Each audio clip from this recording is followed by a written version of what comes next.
So let me introduce you.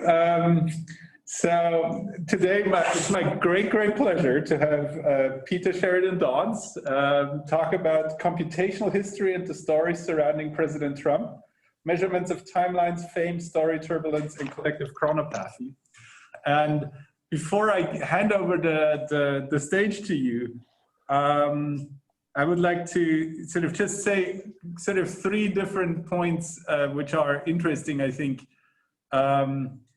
I met you the first time, you may probably not remember, in 2007 and 2008 at various events on what's now called computational social science. So you were very far ahead of the curve. And then the other thing that is really interesting was when I was at Barabasi Lab, you did a kind of 3-hour course at the Harvard Business School. Oh, yes, yes. And it was quite funny because on the outside, on the lawn, there were all these rich people that were basically having a kind of picnic in dress that you would normally wear at a wedding where I'm from. And then in the lecture hall, we were all the scruffy students listening to you, which was great. And so then later, and I think that was, at that time, you were not in Vermont, right? And then when you were in Vermont— Oh, I think that's right, yeah.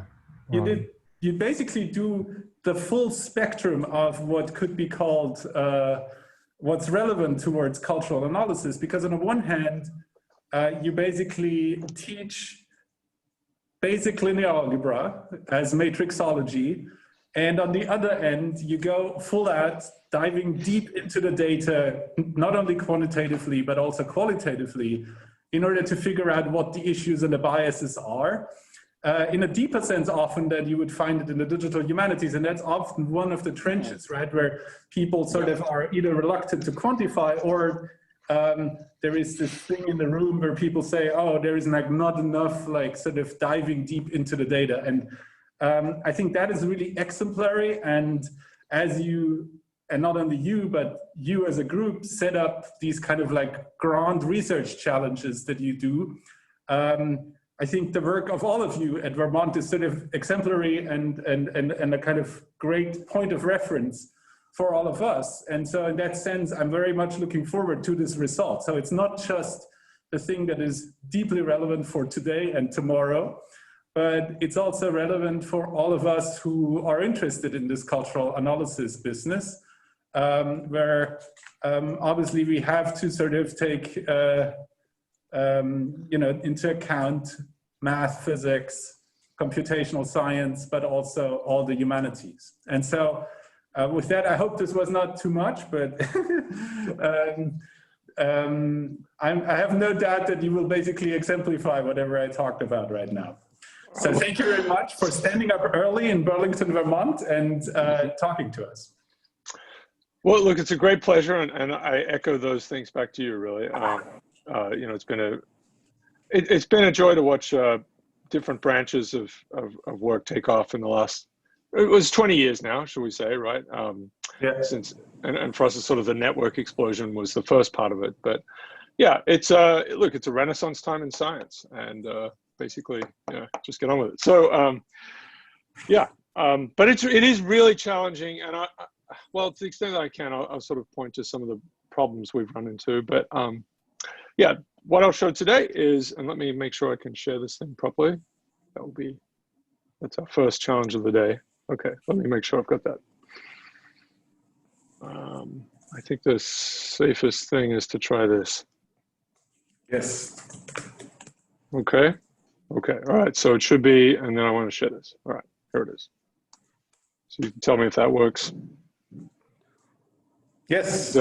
Okay. Good. Okay. And then we'll come back to this stuff as well. Okay. So good. Actually, let's just reload this just to see. I don't know if it'll be up today, but this is our happiness measurement instrument, which is not going to be a focus of today, but yeah. Yeah, this is just a long project we've worked on, but we could come back to this maybe, because I know we're going to talk for a while. This is this year's overall happiness for Twitter in English, and you can see these are incredibly different. We've never seen this kind of structure before, these massive drops, and this kind of long population scale recovery. So this is measuring happiness, which is really the first dimension of meaning. And when I say happiness, I mean valence. So it's sort of a positive to negative axis. This is really, so this is about meaning. So we've been kind of working on this for a long time. But what I've been moving towards as much as we can, and it's incredibly hard, is stories, right? So that's going to be the focus today. So let me just sort of throw that there just so you know that exists. It's hedonometer.org. We've built a number of these things. We feel that, I feel that they're very much like telescopes and thermometers and physical instruments. That some of them have, this one has a tunable dial on it, for example, which, you know, is a whole thing we could talk about, but they're improvable. You know, you improve the lens if you like. You get better resolution. You can see further. So they take on these features of physical instruments, and of course that's what you want in science. You need to be able to build instruments to measure things and understand the world better, right? And then you can explain. That's the next part. This is a new thing for us this year. What we're calling Story Wrangler, and it's n-grams for Twitter. If you're familiar with n-grams for Google Books, for example, this is for Twitter, which hadn't really existed, and it was a difficult thing to put together. You know, it has emojis, and there's over 100 languages, and it's 1, 2, and 3 grams. So this is a very rich thing to play with. You can download all that data as well. All right, so, and one other little piece I'll point to that we have online is this little, it's just, you know, it's not 538, right? It's not going to predict the election or attempt to in any way, but I'll point to some of this as we go through, but it's what I'll call a smorgasbord dashboard of POTUS metrics, right? So this is a POTUSometer, and so that's President of the United States is the acronym. So it's an attempt to sort of capture some of that. Anyway, so we'll talk about that today, and there are some other pieces there. So let's kind of dive into this. And I'm going to talk, as I said, it's going to be about stories, and I'll kind of loop that into how fame works and so on. So there'll be some of our older work in here as well. So just a quick bit here about power law size distributions, because that's sort of the core of so much, or at least heavy tail distributions, very quick. Some background here, or ways of thinking from my point of view about stories and fame, how things take off. And then we'll get to this part here, which is about this, what I'm calling ultra fame, right? So this is being talked about enormously, and it could be through bots and so on, but I'll show you that what we're looking at there is really Trump and Kpop, right? Okay, so, and Kpop matters, yeah. And this will also show you how I discovered what BTS was. So anyway, then we get to this kind of notion of turbulent times, which is this passage of time. You know, does the last week seem like a year to you? You know, and that can happen, right? Where people have different views, or today flew by. You know, does time fly? Does it drag? So we try to quantify that, and that's I think, you know, so I sort of turned myself inside out trying to do this. It's taken a long time. Okay, and there are other pieces here as well. All right, so oh yeah, this is my cat. He's not here, but yeah, he's an important person in all of this. Just very quickly, we have the Vermont Complex Systems Center, and you can look at this online. So we have some Max pointed to it. We have wonderful people, and we're continuing to grow. You know, it's been really difficult to grow this kind of thing within a university, but I'm excited about it. And a really core part of it has been building an educational program. And so it goes all the way from now an undergrad in data science through to this framing of complex systems and data science. And to me, that is the thing we're interested in studying, complex systems and the tools. So if you like, you could say geology is rocks and hammers, right? So, you know, using a little bit of metonymy and sort of play of words, I suppose. But that's the framing. And it's now we went from a certificate to a master's to a PhD, and now we're offering things online. And we have mascots. This is my team, the Computational Story Lab. These are, you know, not the current team. This is people who have been in the team at some point over the years. And wonderful people. They're all doing excellent things. Some working in academia, some in corporate settings. Just really, you know, it's been really great to work with them. This is a funny little article about us in Outside from a few years ago. So I'll just leave that up if you want to read more. And we did have this podcast on Reply All last week, which was also kind of a fun thing for us. So anyway, all right. Yeah, these are my courses. We don't need to talk about that. All right, so, right, Now, I showed you the Hedonometer, and these are just some snapshots from it. This is 2009 through to recently, and I showed you just this little part here, right? So this is the COVID-19 pandemic, and this is the what's the murder of George Floyd, and this is the lowest point here is really the protests that built over the next 4 or 5 days. You know, when things really were most, you know, sort of strongly being talked about.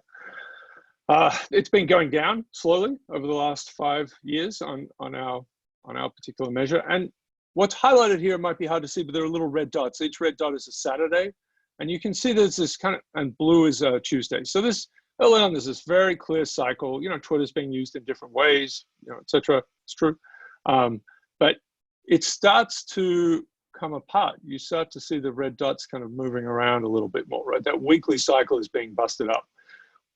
We'd only seen that in the past during the summer, which would make sense, right? During the summer, there's less school and less work, and it kind of, things kind of just start to mush around. But that's been the case for the last 4 years. You know, events are just happening any day of the week. And I'll show you that with Trump too. There's no let up with Trump. He's talked about all the time. I mean, it's really anomalous. There's nothing like him except Kpop. Okay, and this is then the zoom in on that. But yeah, you can, I know it's kind of detailed, but yeah, it's getting more jumbled. So this is emotional turbulence. That's a paper we haven't written yet, but it inspired the work that you'll see with what I call story turbulence. And this is just earlier on, you can kind of see these events. This is the bombing, the Boston Marathon bombing, which at that point was the low point overall.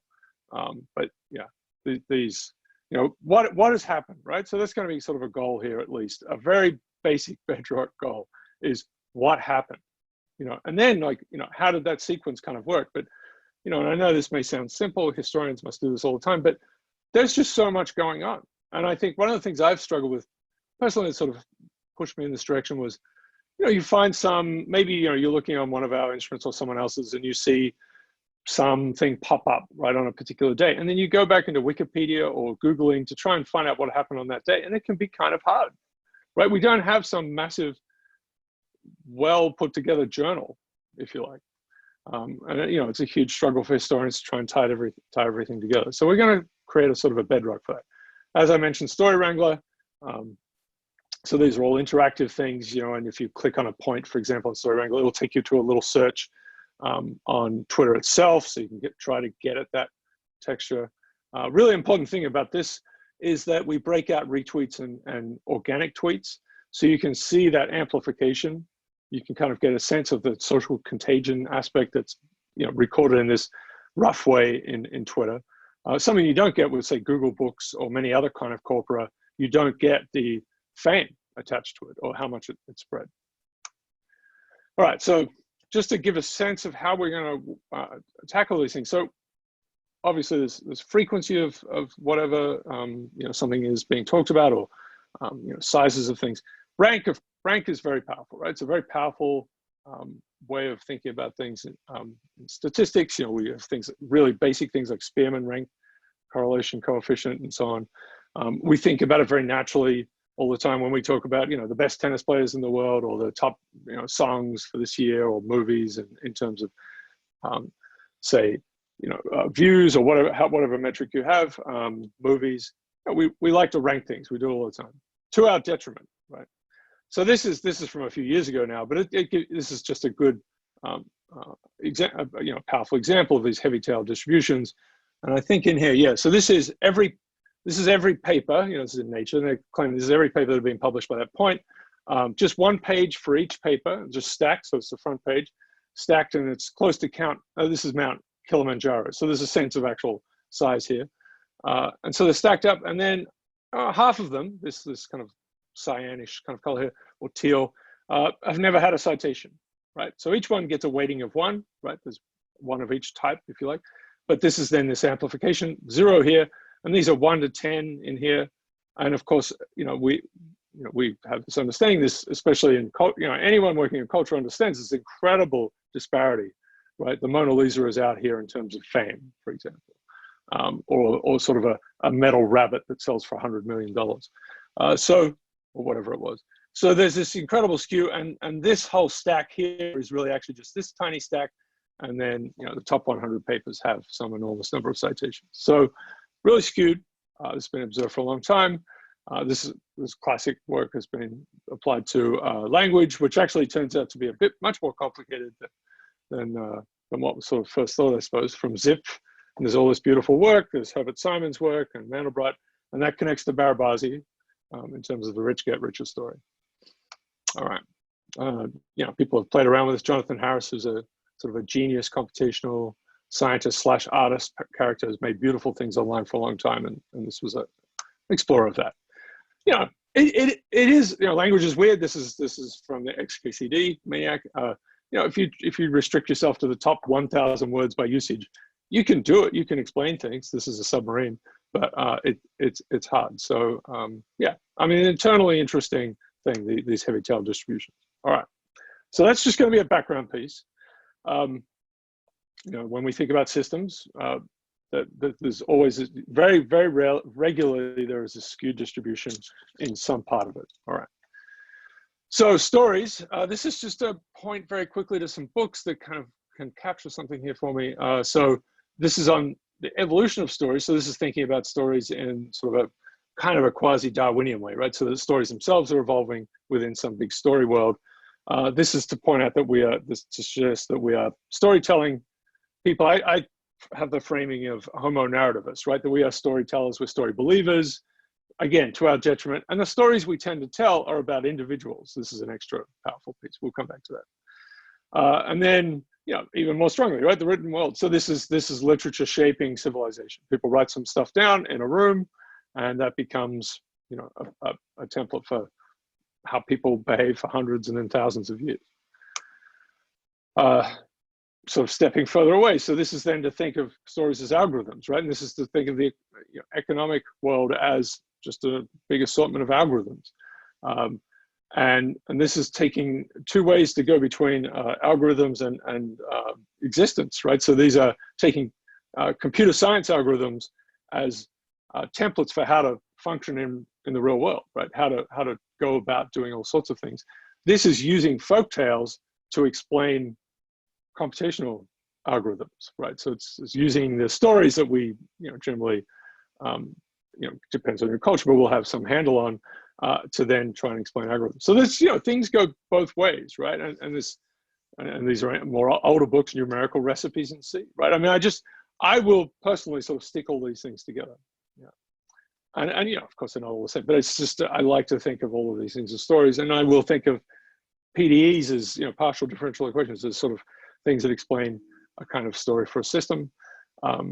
Sports produce stories, all sorts of things. So they're everywhere. And to sort of strengthen that, this is work by Cesar Hidalgo.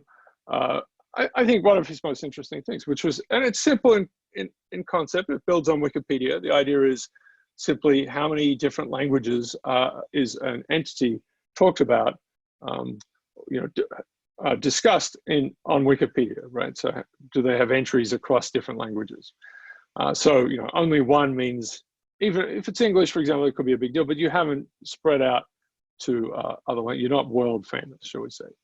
So he's trying to get a fame here. And this is for people born in the US, or no, it's Japan, 950 and afterwards. So what you see here is, these people are in the storytelling business, right? Politicians, it's a little mixture. Here we have the straight up scientists and so on, but there's a lot of storytelling in here. So, and that over time, so early on you see with a country, it'll be politicians and sports people, right? So usually soccer and developing countries, they're the ones who have become world famous. And over time, there's this kind of lifting up and lifting up.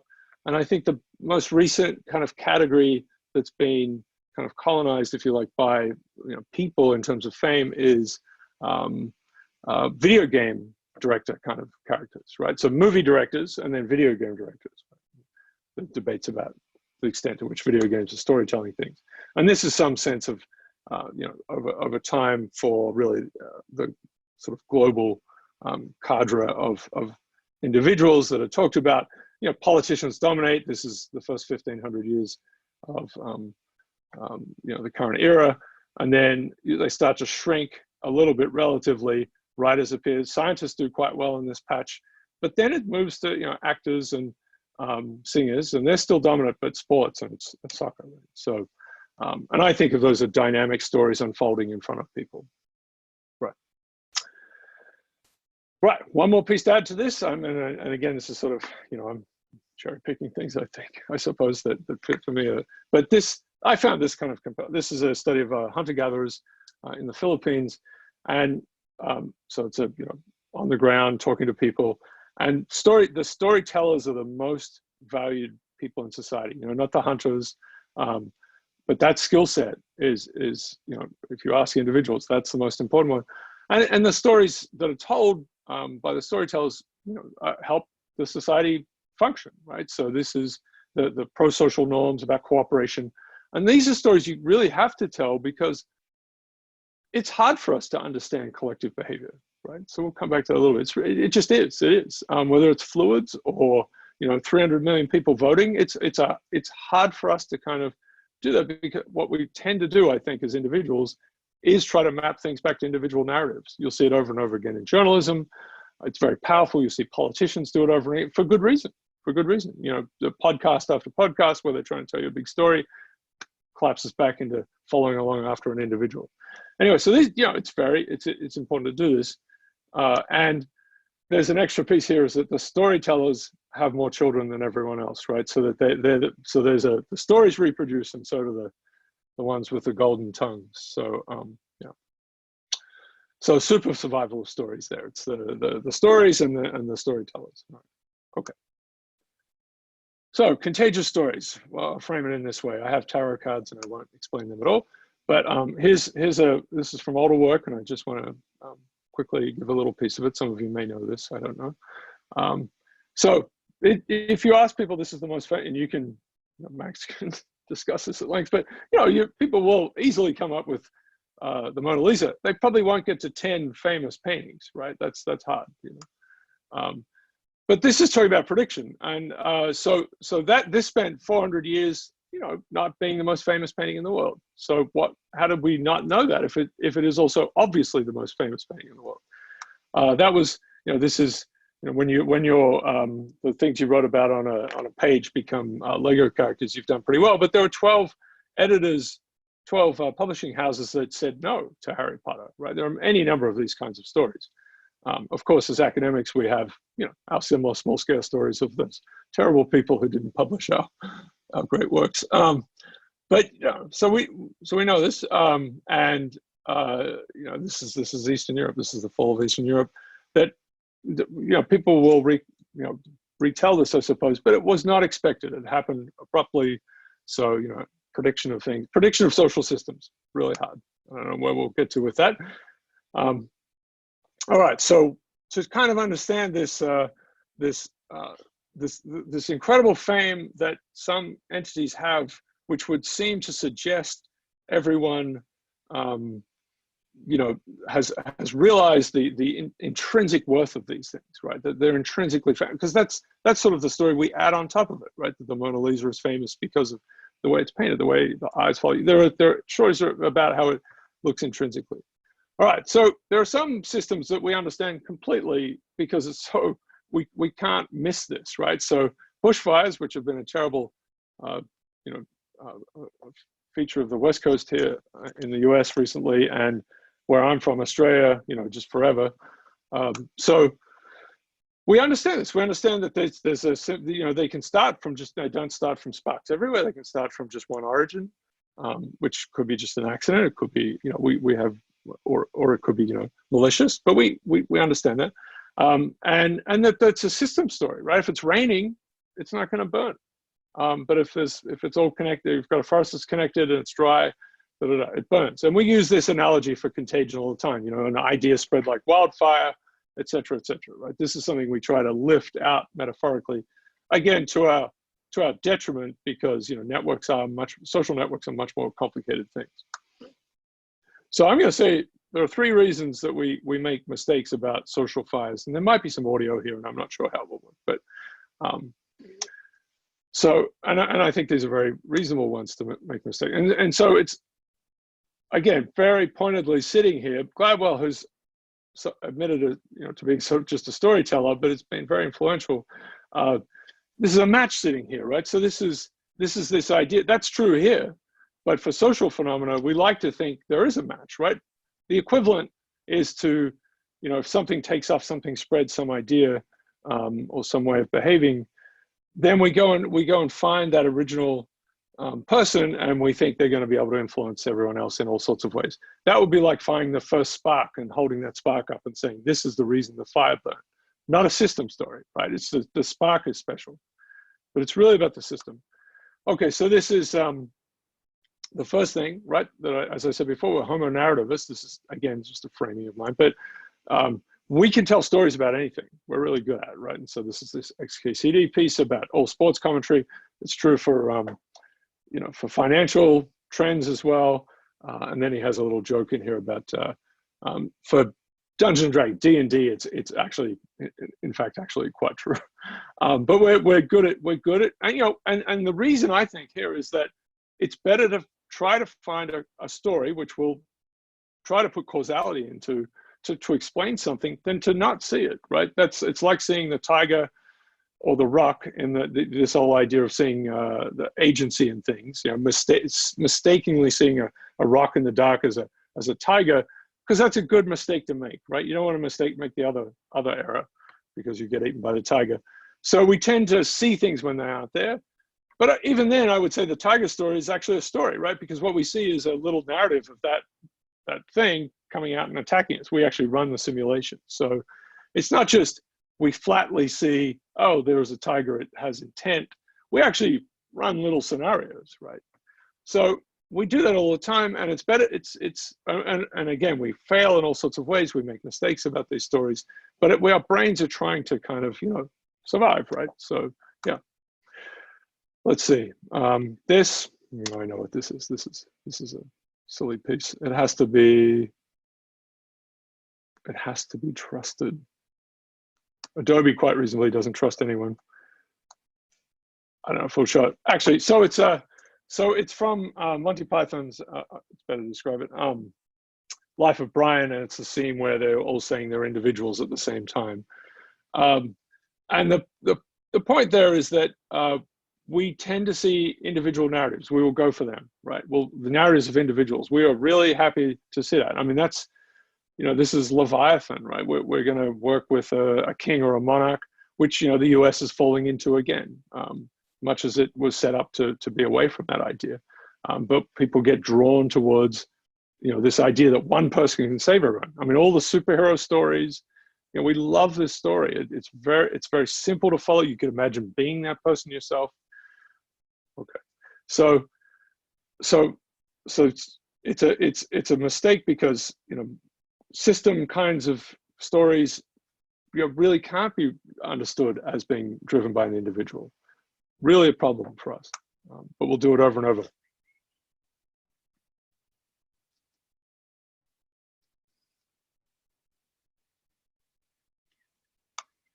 So that's I'll just show you a little bit. That's a lyrebird from Australia. It's a lyre for its tail, as in the musical instrument, the superb lyrebird. It's from near where I grew up, but they're hard. You don't see them that much, but they're incredibly good at impersonating mechanical sounds. And so that was a car alarm, and they're very, they can imitate, unfortunately, things like saws and so on. But yeah, they're really good copiers, and we think that's pretty cool, right? We listen to we hear a parrot in England is swearing at everyone, and we think that's that's the whole story. But we're the incredible imitators. We're really incredibly good at doing this. So this is one of the reasons we So that's one of the three reasons we copy, but we also think we're still individuals. So that's sort of the two pieces from that Monty Python piece and this lyrebird. Is we're incredibly good at copying, and we also tell this thing on top of ourselves that, well, we did all by ourselves.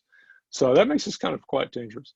All right, so here's a mistake. So we think things are famous because of their intrinsic properties. So Harry Potter is, this incredibly successful book because of just the book. If you just read it by yourself in a box, you would think it was the greatest thing in the world. Right, so the Mona Lisa, when you actually take, I'm just gonna some art criticism. It's pretty small. It's kind of disappointing when you visit it. And there's a narrative for it. And why it became famous, and this is David Sassoon has this book that traces it. And, you know, so some events happened. Leonardo da Vinci's sort of star was rising. He was being sort of rediscovered as perhaps, or being talked about as this incredible character. So that helped. But there's a history for it, right? That got it into the news, and that sort of ratcheted it up and ratcheted up and ratcheted up. So to the point now it's used as, you know, sort of a signature for fame in every other, right? Kim Kardashian is the Mona Lisa of celebrities or something. You know, it's madness, right? Okay. There's vandalism and other things. They got it. This is pushing it through the news. So we ran this experiment, and I'll just touch on this. This is now, I guess, 2004, 2005, and it was published in 2006. But we probably worked on it for 2 or 3 years, really. And this is before, you know, social media has really taken off. So it's, you know, it's going to seem dated perhaps. But this was a time, there was a stretch there where we made these massive online experiments, and it was a big step forward, right? We didn't have data like we have now, but these were interesting things to build, and have had some staying power. So what we did was make a little website that you could download music from, and we brought people in, and, you know, there's a lot of complications here, but there are 48 songs, and they're arranged in this way, right? So sort of this 3 columns by 16, and you could click on them, listen to them. What people didn't know as they came in is that they're in these 9 parallel worlds, and one of them, you couldn't see what anyone had done before, right? You couldn't see the downloads or any ratings. And in the other 8, you could see what people had downloaded before. So you're running this world forward, and one of them is people without any social connection. And of course, no one knows anyone as well. It's a very weak signal. And in these other 8 parallel worlds, you're just setting them off, you're running them along. And then we changed it around. Again, you've got one control world and then 8 parallel worlds, but just the kind of the classic just ranking of songs based on what had come before. So this makes it much easier to see what people, so there's no sorting by downloads here, right? It's just a random array for each person. People could see very clearly what the top song was and what the bottom song was. And as you might expect, right, people click on the top song disproportionately. They also, in this case, clicked on the bottom song because it was just sitting there, right? So you want to see what the floor is on this thing, right? People naturally did that, but, you know, very much looking at the first couple. All right, so, you know, and look, people, well, I'll say it here, I suppose. This is the independent world along here. This is a rank 1 to 48, right? Along here, this is the like market share rank. And this is the rank. So each one of these has 8 points above it. And this is the rank of the song in one of these influence worlds. And what you see is, you know, so if a song was ranked 12th, or, you know, in this top, say, you know, this middle range, then there are, in these other worlds, they're ending up these rankings that are anywhere from 1 to 48, right? These are huge variations. I mean, here's a song that was in one of these worlds was actually the #1 song, but in the independent world was quite low. So there were some songs that were pretty good, and they tended to, you know, rise to the top in all of them. And there were some songs that were terrible that tended to end up at the bottom. But this is, you know, predictability would have been a straight line here, right? This is a mess. You run this, I mean, you don't have, we did run these worlds over and over, and we got this big scrambling. So there are two pieces. As we increase that social awareness, right, we made it easier for you to see what other people had done, then we end up with stronger inequality, right? So we end up with more runaway success, which then we fall into this mistake of thinking, oh, this thing that is, you know, selling 10 times as much as the next thing, it must be 10 times as good. I mean, people wouldn't get that wrong, right? But of course they do, because they're following each other. So, all right, just some quick things there. And then there was this experiment that we did right at the end, which was to flip the, we were sort of running this along, and then we just flipped the order, right? We just took the worst song and put it, or the worst ranked song and put it at the top, and the best song and put it at the bottom, made several copies of that and let those worlds run. So here's the original. This is the number of downloads for the first song. Over time, it's just linearly going along. This isn't a runaway thing where it just, you know, explodes. So it's a sort of very limited rich get richer, but it's going well. So this is this world, we left it run. And then we've created this new world after about 750 people have come in, and then, you know, shown new entrants into the experiment, that world. And so this is, suddenly we've got a song that was 48th. Now we're telling people it's number one. It's doing okay, right? So this song is now, it's not doing as well as this number one song because, you know, it had been sorted to the bottom in the, you know, by at least one group originally, and it's still terrible down here, right? It's not doing well at all. Song one is actually kind of digging its way out a little bit, but song two doesn't. All right. The point of this is that you can, of course, manipulate the system, right? So this is where you put your terrible song at the top. Payola is, you know, it's an old tradition, of course, in humanity to tell other people that something is good when it isn't. You will get success, but the system itself performs poorly. So that should probably be no surprise.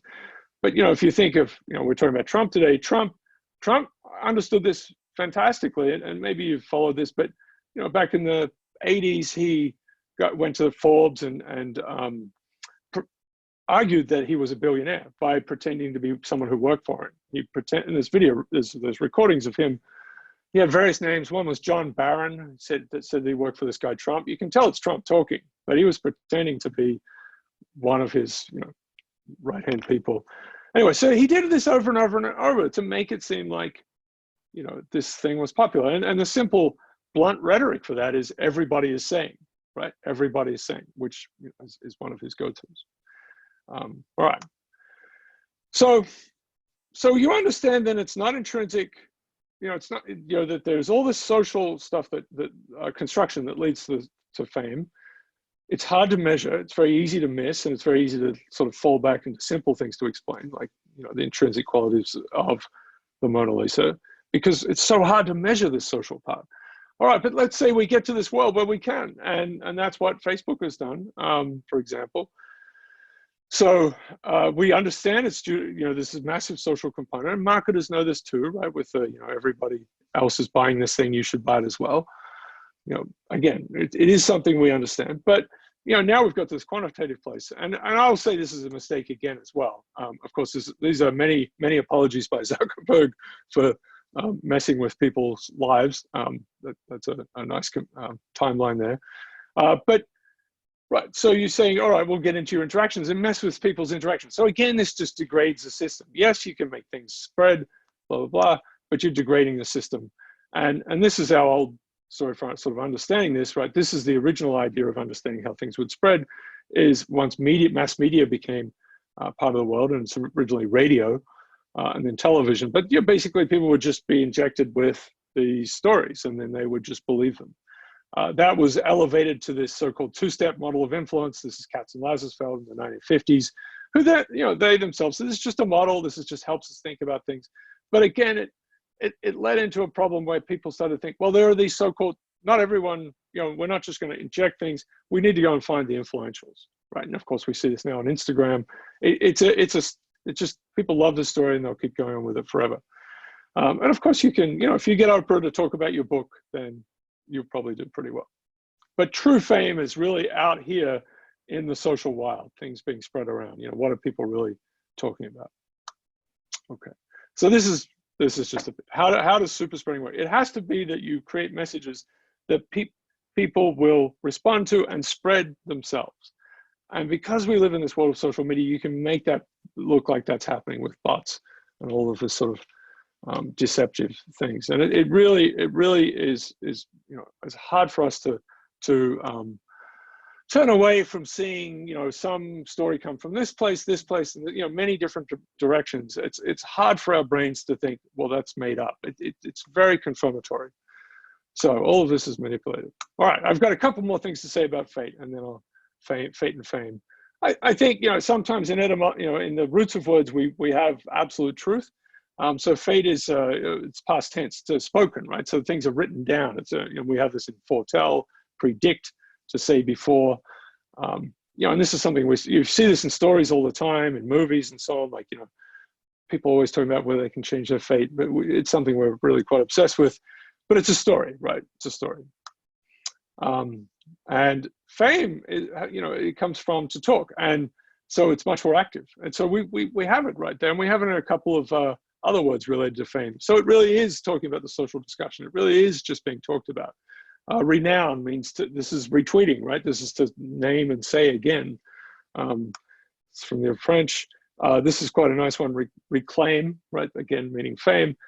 To shout, again, and it has its origins in lowing, as in cows mooing. So that's a good Vermont kind of thing, but also Europe, lots of cows.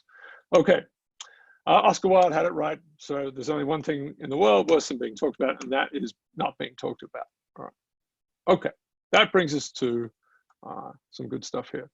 All right, so here are a couple of papers. They're still archived things, and it's hard to kind of know when to close them because the data of the world just keeps coming in. And I've touched on a few of these, but these are the two pieces I'll talk about. Fame, what I'll call fame and ultra fame, and this computational timeline reconstruction. So here's a really basic thing, and it includes bots and all. It's a very simple observation. It's just, and just to give you a sense of how much Trump is talked about, right? You have your own personal experience, but we have to step out and try to understand what's coming from whatever data source, right? So some really important ones in the US are the local news channels. We don't have that data, but we have colleagues who are working on that. There's radio and so on. The focus will be on Twitter, but all of these things matter in different ways. Twitter is a reflection of the news, though, and I think we'll hopefully I'll be able to sort of show that that's true for Trump. You can find opinion in it, absolutely, but you can also just get kind of what happened. So this is Trump over the last roughly, what are we going back to? Yeah, so the start of, so this is 2019, this is 2020, and it's pretty close to being up to date. This is just the rank of the word Trump.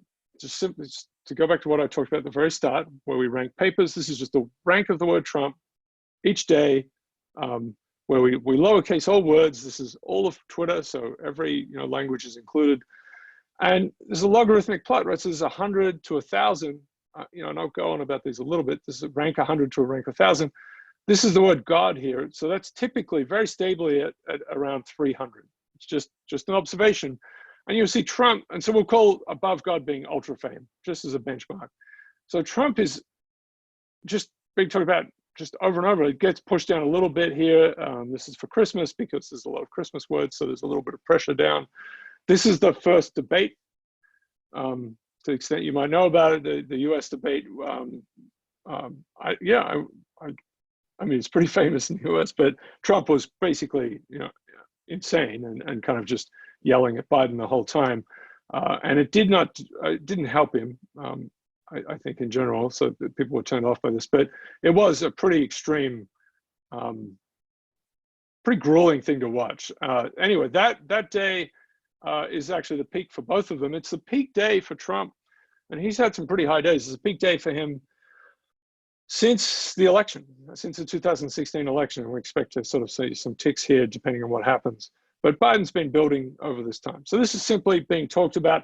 And this is to give you just to start giving you a sense that this is stratospheric, right? This is just the words in here, and I'll show you some other things. These are function words, right? So Trump has been competing with words like would, and because, and I think say. These are just basic words, right? So this is, if you wanted to market a product, you would never in your wildest dreams hope to get Coca-Cola up at that level of being talked about. It's really extraordinary, except if you're Kpop. Okay.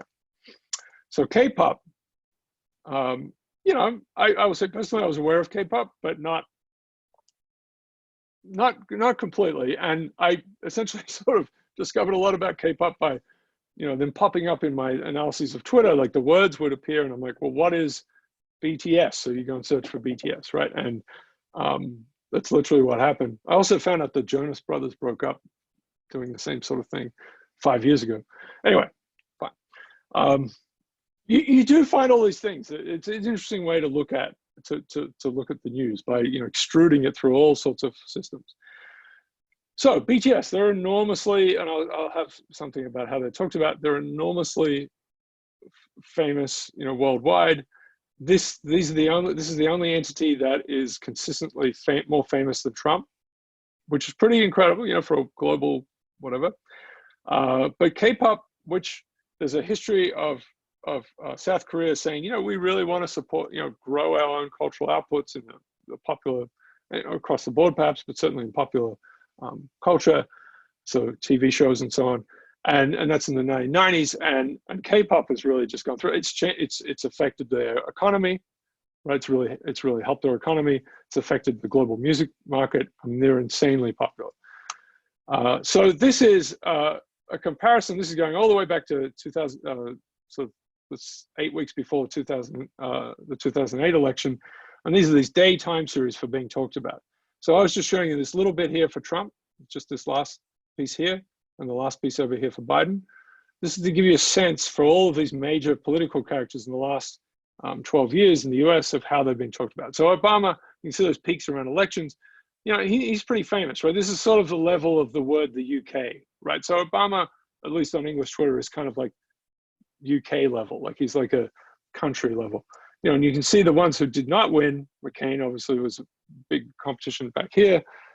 He becomes a foil for Trump, so he's talked about. He passes away in this time, so some spikes there. But this is, you know, getting down to sort of what I would call sort of the lexical abyss. Romney pops up now and then, and now and then because he says Trump is a bad person, and he gets talked about for a day.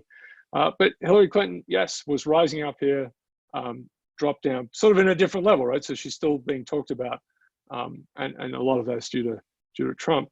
Trump here, this is extremely interesting, this whole thing, right? So some of this is, it's not just Celebrity Apprentice, it's the Miss Universe events that he was involved in.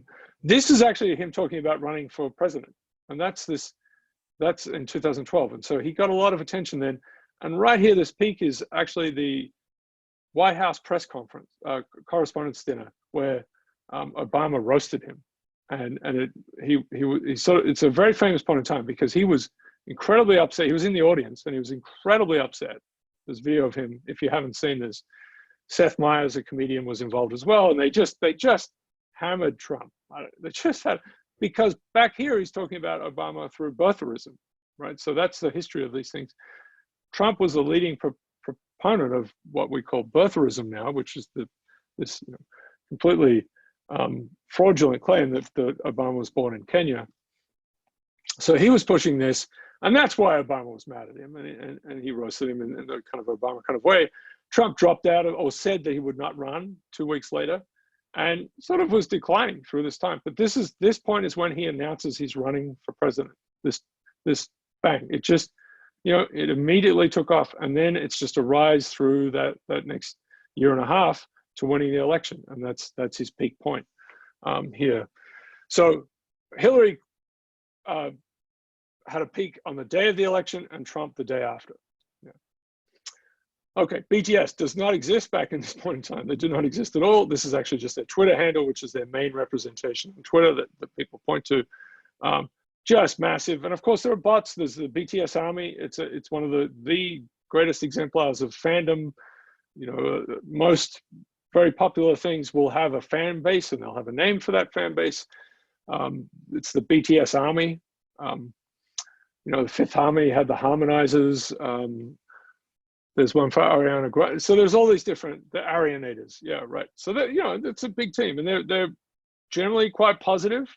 And when I first looked at this, I thought, okay, all right, well, it's Twitter, and the resting state for Twitter when nothing kind of bad is happening is sports, music, movies, celebrities. These are the things that kind of bubble up and are being talked about, that enough people are talking about that they become sort of the dominant piece.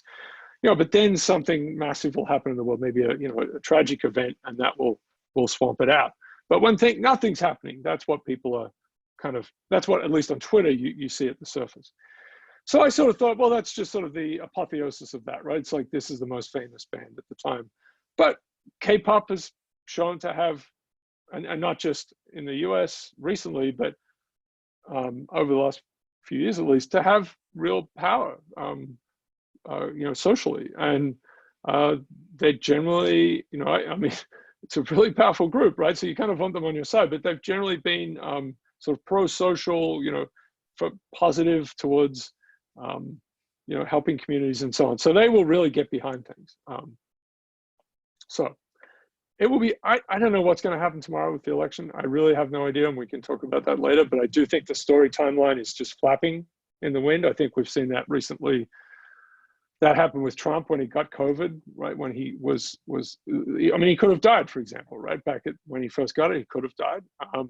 He could have had no real symptoms, or he could have had this kind of, you know, resurrection story or Superman story. So he sort of ended up with that one. But, you know, I remember thinking at the time, this is just this deep uncertainty, you know, and so that's something, I won't have it here, but just trying to quantify the uncertainty of now. Right, how uncertain is now? We'll never get to predicting, you know, tomorrow like you might for the weather. But even with the weather, we know that it's, you know, 2 weeks is really a horizon for a detailed prediction, and that's something that we'll only get to way in the future when we have incredible measurements. That's a limit because of chaotic dynamics. But, you know, social phenomena, we could still kind of talk about how uncertain things are right now. Okay. There are just a couple more panels here. This is God. This is just to show that God is a very durable, right? Every day, you know, people saying, oh my God, blah, blah, blah. And they're using it in lots of different ways, but it makes for a nice benchmark. It's something we can kind of have a handle for. And these are all log scales. This is a linear plot. This is just, so it's comparing Trump versus Obama in their first terms, where we've anchored the election day at the same point. And you can just, so again, it's really just going to be kind of this little sort of box here, but on a linear scale. So you can see Trump is just, you know, in this top 300 all the time. Just there's no let up, right? Doesn't go away on Saturdays or Sundays or Wednesdays for some reason. It doesn't. And Obama is, you know, it sort of, you know, and it's just Obama, but in the age of Twitter, this is what we have. You know, went away, and of course, you know, it's kind of backgrounded a little bit. Has days where he was, you know, being talked about, it was important, but wasn't the dominant story all the time. So you kind of, this seems not unreasonable, and of course becomes a big story again as you get back to the election. So we're very close on that. This is just histograms for those time series, and this is maybe just to help a little more and to kind of point again to this anomaly of Trump. So this is Obama, he's actually pretty steady the whole time, and he has these kind of spikes into ultra fame, but it's generally sort of talked about, you know, right? He's generally just kind of trucking along here. It doesn't really disappear. And that's what I said before, that if I used a set of anchors here, function words up to about the rank 1000, and then from 1000, America is one of the top words on Twitter that matches a country. And so this is Kiribati down here at 1 million. So this gives you a sense of how things range. So when you're up in here, a function word gives you a sense of things, right? So Obama got a peak of me, Trump gets a peak of is, and that was the day after the election. You know, there's sort of, again, you have to sort of have your English anchor words or function words in your head. But BTS made it to 3 on one day. I mean, you know, it's bots and whatever, but this is just insane.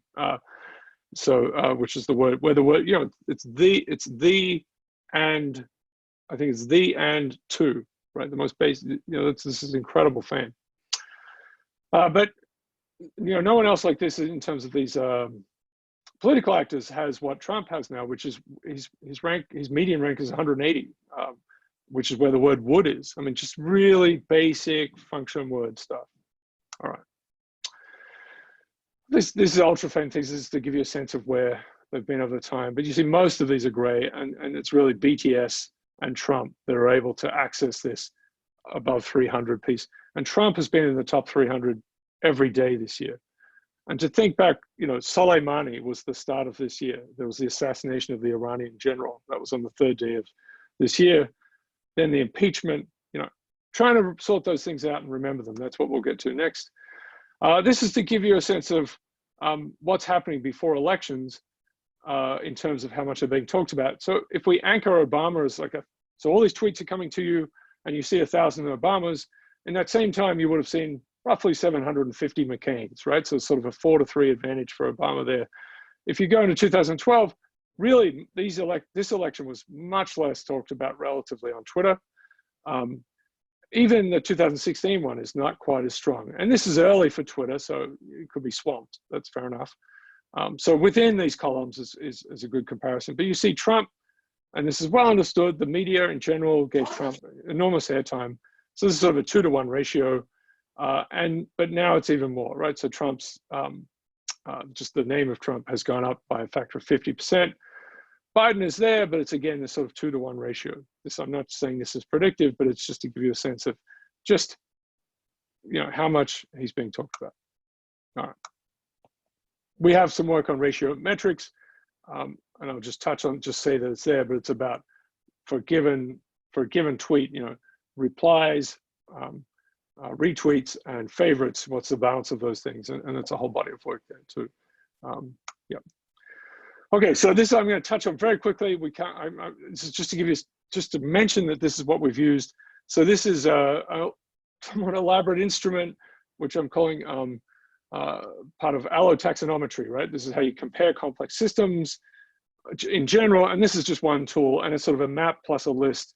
And so what's happening is on this is one day. This is the day after Charlottesville, in the U.S. This is the Unite the Right march in the city of Charlottesville, and a woman, Heather Heyer, was murdered by a guy driving in, and it was an enormous. At that point, it was enormous news. Trump said, good people on both sides, all this sort of stuff. So this is taking the words used on that day versus the words used on the day after the election and comparing them. And if they're all the same set of words, we just have a straight line here.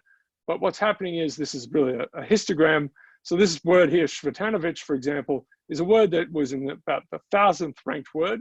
You have to look at these things a little bit. But this shows, in fact, in terms of rank, it didn't appear on this day. And it's one of the Unite the Right people. That's the name of one of the people. Charlottesville, really common on that day, very rare on that day. So you can kind of get a sense of the words, right? Hillary, Clinton, Michelle, right, Obama, they're all here. Trump is here. You can kind of see this. There's Harambe the gorilla, because people wrote in the name Harambe the gorilla, which is kind of crazy. But torches, Antifa, all these things are over here.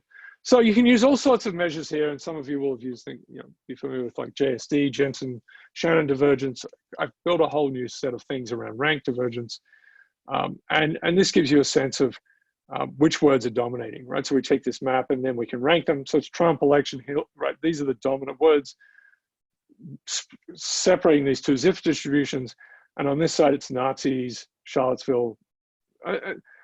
Because it was a full day, Lady Gaga and Zara Larsson had concerts, so they were already being talked about, so they pop up. All right, this is going to be a base for things going forward, but we don't need to go into it too much more. But it's basically, use this to compare two different days. So how turbulent, let me say this again. So if this is more spread out, it's more turbulent, right? So if they're the same day, it would be just a straight line here, but they'll be more turbulent the more this is spread out. So in a sense, we're trying to capture that measure. And from day to day, is today really different to the day before, or the week before, or a year before? And if we go through time, how do we compare these things? So we've done a massive thing where we have all the tweets that contain Trump in them. That includes retweets of him. And this is, you're not supposed to be able to see what's in here, but this is every day.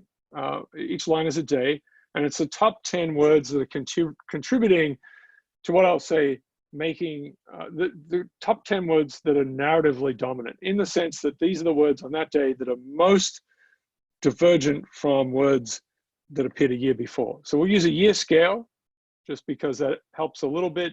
It takes the seasonality out of things. So that's going to be this very, you can imagine you have this very, very long list. It's about 1,600 lines. And then we're going to compress this and say, all right, well, each day we're going to have a top word, right? And so we're going to have this kind of column, 2016, 2017, 18, 19, 20. We'll take the top word and then we'll start looking at it, compress it even more to the week scale. And this is something we can, hopefully you can read this. So there's 52 weeks. I've kind of done something where I've added a day to the last week to make it a week. And whenever there's a leap day, it's just included in the 9th week of the year. All right, so these are the narratively dominant words around Trump in 2016. Now he's running for president, so it makes sense. You see Ted Cruz and all these pieces here, Hillary Clinton, and crooked. So because his tweets are blended in with this, the extent that they're retweeted can be, we can use that. And so these pink bars, if this is the dominant word, what percentage of the appearances of that word are due to retweets of Trump? Simply retweets of Trump. And so this was the dominant word around Trump on that day, on that week, and 80% of the contribution was him, right? So it was him saying crooked Hillary. So you see that here. This is a measure of narrative control, at least in this space of Twitter. So you see, this sort of turns in its inauguration by here. If you look into the day scale, you see, he won. You see all those words popping up. Meryl Streep has, he's angry at her inauguration, but then straight into things like here's Flynn. Russia is immediately there. This is a Congressman, Nunes, Syria, Russia, Trump care. Comey is here. This is just to look through this and try to remember what happened. At this point we get to, Charlottesville's here. The week before Charlottesville was him posturing with North Korea, calling Kim Jong-un, Rocket Man and so on. Then we have these hurricanes. We have Hurricane Harvey and then Maria, and which he sort of famously didn't respond well to. And then the Mueller report is sort of developing. And you can see, like, he doesn't have a lot of control here. LeVar, this is somewhere where he has a spat with the father of a basketball player for the Lakers. And we'll get to whether he can kind of break things. Okay, so this is 2018. Mueller is here again, really strong. Parkland, right? This horrific shooting in Parkland. And, it can be very hard to remember all these things. If you remember, there was this monstrous, awful shooting in Las Vegas, which claimed the lives of 60 people now, and injured, nearly 1,000 people. And that's the end of September. It's in here in October. And you have to go into this, these sort of finer grain ones to see it. So again, this is week scale. But just to give you something, Kavanaugh appears here, and Stormy Daniels is here and so on. Bill Barr starts to appear in here. And then, Greenland, right? So he's trying to buy Greenland last year. That's August, right? So that's a dominant story. But Epstein pops up, and then the impeachment becomes a story. You can see really, this attack on Iran. Look at this, impeachment, and then suddenly it's Iran, and he has some narrative control there. Then it's back to impeachment, but coronavirus then just dominates. And he does not, even though he uses, some negative terms to describe it, and he will talk about it, he doesn't talk about it in the way that everyone is talking about at this point, coronavirus. That will change into COVID in capital letters, just the way we refer to it, but he doesn't. Then George Floyd is murdered, and that, you can see this big pink bar here. Trump, this is an opportunity for Trump. He really gets to be able to talk about it. And then it bounces back and forth. But coronavirus is, look, I do think a lot about stories, and I think about tropes, and maybe some of you know about TV tropes. It's sort of I think it's this gold mine for us to try and, find these little pieces of stories and pull them out. This is a kill the monster story. Coronavirus, pandemics are a kill the monster story, right? We just want to get back to where we were. We don't want to achieve something great beyond that. We just want to find a cure, or to eradicate it, by all of us, like you guys doing, wearing masks and being sensible. But it's a kill the monster story, right? And this is Beowulf. It's one of the great basic kinds of stories. So ironically for Trump, it is a story he wants to kill because it's a bad story for him. He wants to kill the story, right? Trump is all story. Everything is story for him. All of this impeachment is, he really just wanted Ukraine to announce they were investigating Biden. He didn't want them to do anything. I mean, he said this himself, right? He knows this deeply. He just wants the story to be out there. He doesn't want anything else. So he breaks through, and I'll show you maybe on another piece. Well, we can get to it, but this is when he can start to, but as I said, it's a kill the monster story.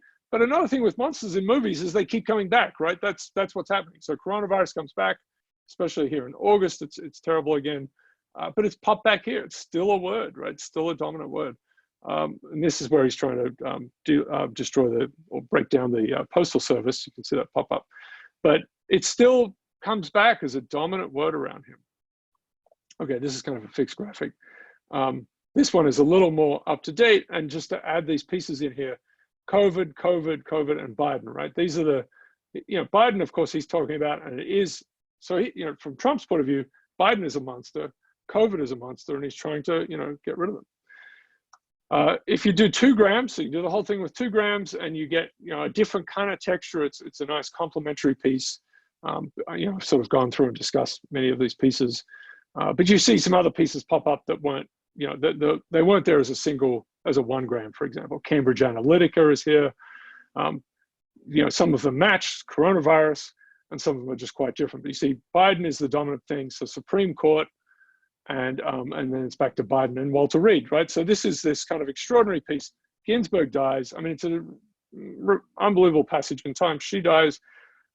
Amy Coney Barrett is, brought in, sworn in, and that whole piece in the middle leads to this, there's a White House event that becomes a super spreading event. Trump gets sick. It's just crazy. But anyway, this is back onto Joe Biden, and we'll see what this next week, we'll see what fills in on this next week. I do have just a little bit more. We're getting there, and I'm sorry if I'm talking too long, but these I think are some really powerful pieces just to finish. Hopefully, these are just some examples then of these narratively dominant 1 grams and 2 grams that surround Trump. And the way I've framed this here is the blue curve at the top is just simply the basic volume around Trump, right? So this is Hillary. So really, enormous volume here, but it's sort of trickling along. And the orange curve at the bottom is the fraction of the terms that are due to Trump's retweets of Trump. So you see, he's definitely talking about Hillary here. Crooked Hillary is really him. People aren't really picking up, but they're echoing him very strongly. There are a couple of very big examples like this, like rigged. So he was laying out the story, the election in 2016 would be rigged. So that if he lost, I mean, it's very straightforward. If he lost, he would have been able to say that he didn't lose because it was rigged. So that's this piece here. And you see these ones down here, witch hunt and fake news. Fake news only appears as a term after Trump is elected. And you can see he injects not just fake news, but the idea of fake news, because he's really, he's really has strong narrative control here. His coronavirus, it's being talked about around Trump, but the orange curve is basically 0. Minneapolis, that's, he definitely gets something in there. And you can see Joe Biden's story kind of increasing around him. This is impeachment here, but he is, that's the first part of the Ukraine impeachment. Here it is again. But, Trump is certainly tweeting about him as well. Okay, so there are lots of, you can sort of dig through this, like Space Force. Here's Space Force. It's incredible. This is children in cages. How do you sort this out? Well, at least these things are anchored in time, so we can see that. All right, so this is the last piece, and the idea here is we're going to take this divergence measure, and we're going to compare every day in any month to a day before, 2 days before, 3 days before, out to a year before, and this is sort of this logarithmic thing here. So each row here, so this row corresponds to a year before, 182 days before. So for example, this point here gives you a sense of the how different days in December of 2016 were from days 8 weeks ago, right? 56 days ago. So that's really sort of 2 months ago.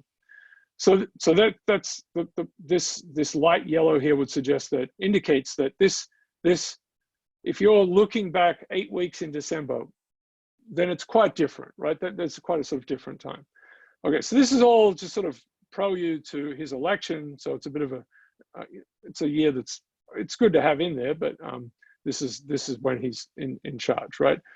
So things slow down. So the more that you see the darker colors kind of pushing up for any given month, that indicates things are slowing down.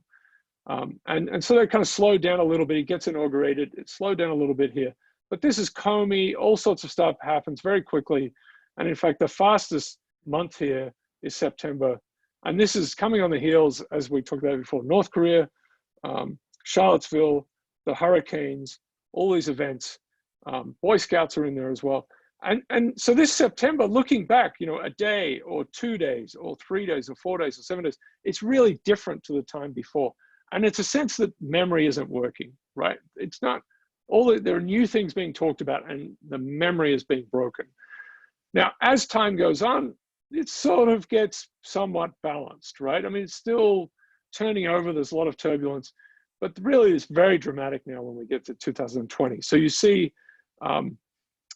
right, I mean, we start to know about coronavirus here, right? And in fact, the world kind of stops paying attention, but the story of it in China is clear. It's spread around the world, but we turn our view away from it a little bit, at least in news. You know, so March is when it really finally hits. April is very slow. Things slow down because everyone's just talking about, this is around Trump, but they're talking about coronavirus. Same thing. It's the same thing. It's not changing, right? So the story is stuck, and this is a disaster for him. You can see in those, and I won't show it, but you can see in these lists of the top 10 words, you can see him trying to introduce words that will break coronavirus, which is the #1 word day after day after day, like Obamagate, all these other things. He's just trying to push other stories out, but it doesn't work. And then until June, and because it's May 25th is when George Floyd is murdered, the protests build over the next few days, and then really June is Black Lives Matter. Coronavirus is still there, but it has abated somewhat in terms of cases, and so this becomes a month with this lighter color that's very different to the 3 months before. But then this is a U.S. dominance around Trump. It's English. July, August, September, we start to slow down again because now it's not just now we have the Black Lives Matter story, which is enduring, but the coronavirus story comes back. So both of those are sticking.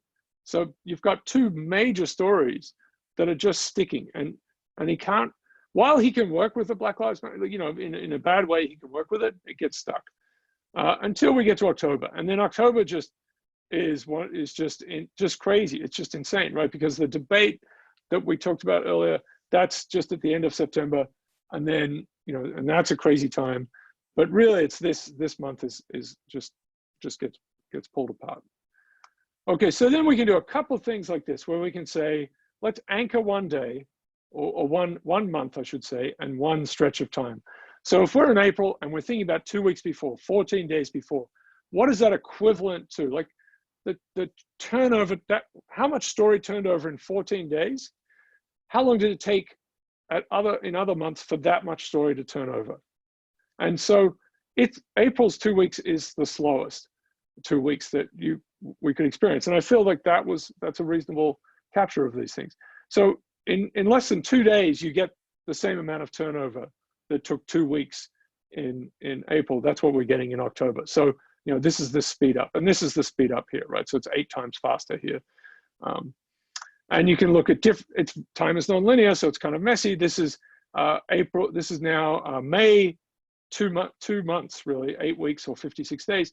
How does that feel? Well, it was a very slow time, but actually, every other time period before was faster. But when we get into the summer here in the US, now it's taking much longer for that turnover to occur.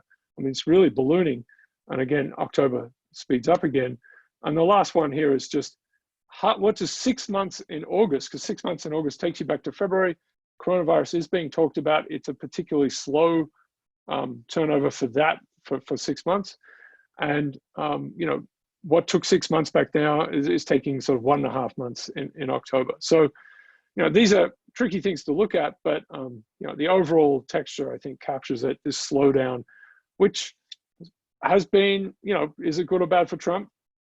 I don't know, but it's really been, sort of an extraordinary time period. Okay, so let me just finish by just throwing this out there. I think there's a science of stories that we all have these threads coming together. I mean, obviously, there's all of the humanities. There's historians. There are people in political science. I mean, people have been talking about stories in a lot of ways, but economics, it's we now see the emergence of people talking about narrative economics, right? And I would point to this period in time with the pandemic, narrative epidemiology. I mean, it's just the idea that the pandemic is a hoax or was created by China. I mean, these things are unbelievably important to how we respond to them. Climate change is the same. The story part is enormous.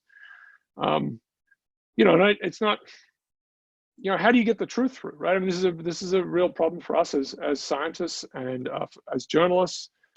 How do we tell the truth and have people believe it? And I think and I have this piece at the later on, if we want to talk about it, I'm trying to write a paper on adjacent narratives. The problem is that the truth is up against this just infinitude of other stories, right? So, you have what happened, and then people can just find some adjacent narrative which is more compelling, that spreads better, that fits with their stories. Anyway, this is just a little piece of stuff here, but yes, and I have in the last 10 years moved to really thinking about instruments and building our instruments like people built thermometers or built clocks. They took an enormously long time to get to those points. Anyway, so I think it's everywhere, and we need to get somewhere with it. Okay, so okay, all right. I think that's done. Okay. Thank you very much. Okay. Yeah, I guess there's lots of questions. So this was fascinating.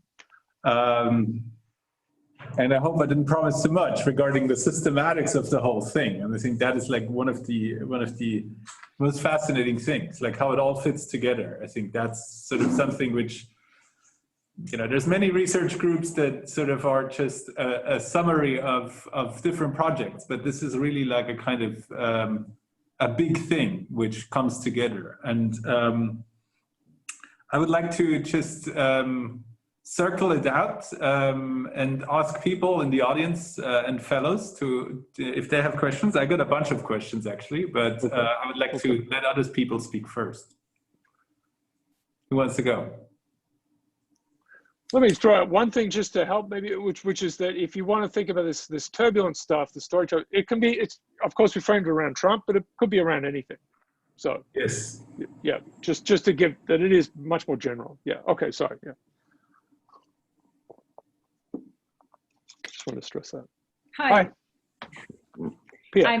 I'm Pia Tikka, filmmaker, but also interested in narratives in terms of also looking at the narratives from the neuroscience point of view, and especially thinking of how individual narratives actually, how they kind of spread or are part of creating the bigger socially shared narratives. So this was very, very interesting for me. What is of course like horrifying, it seems to be that it's basically like whatever you say, it doesn't really matter as long as you say, use the same keywords and talk a lot about them. So sure, yeah, kind of political influence. Yes, repeat the lies, right? Repeat the lies. Yeah. So in terms of kind of interpreting the data in terms of Trump being like in just on the top of the everyday life in all the countries, basically through the social media and so on. So how is there a way to kind of interpret kind of the effect of that quantity in addition to quantifying it or visualizing that? Yeah, I mean, there are so many dimensions to go in. Yeah, I mean, I tried to, there's sort of this one line here of trying to understand the sense of passage of time, right? That kind of presented as a possibility, and I think is very important. And let me say it like this: that's being able to know what happened and how you kind of felt about it is really kind of crucial, I think, in autocratic regimes, recording what happened, because so much can pass that you'll never sort it out. And I think that also goes down to family scales as well, right? You can have domestic situations where there are bad actors. And if you don't record things, you'll never have a sense of being able to remember them. So I just, but in terms of the effect, I mean, I guess there are all sorts of measures that we can apply there. I mean, there are economic pieces that are associated with Trump that, you know, we're not investigating. I mean, he will make claims about what's happening with the US in terms of, you know, there are the jobs, there are all those other aspects. Now, disentangling how much is due to Trump, it's really hard. But I guess one thing here is that he really is just so much. It's hard to compare him to anything else. I mean, I ended up comparing him to Kpop, but there's really no other political figure like him, and with such constant, you know, just all the time. And I don't know. Yeah. Okay. Yeah. I have a comment regarding this. Obviously, we struggle with this all the time in peer review. The whole thing about causality being the thing of science, right? You look at the cause and the effect. While in the humanities, it's perfectly fine to just describe a painting, or you know, in biology, it was fine to describe a butterfly you find in the forest somewhere in New Guinea. But in physics, there was also time when it was quite fine to actually just describe a system, namely the kinematics of aerodynamics, of hydrodynamics, which is in essence how we got airplanes flying, right? And so the key question is, isn't it just also valid to describe the kinematics of systems that behave like atmospheres, and not just a kind of, you know, a mother teaches a child how to build an Eiffel Tower out of stick and plastiline? So the question is, can we get around the question of effect for a moment and just look at systems as a whole, stand back in awe, like we look at the atmosphere of Jupiter? So is that something like this is the open question to Peter, is like, you're much more experienced in this direction. You're a physicist yourself.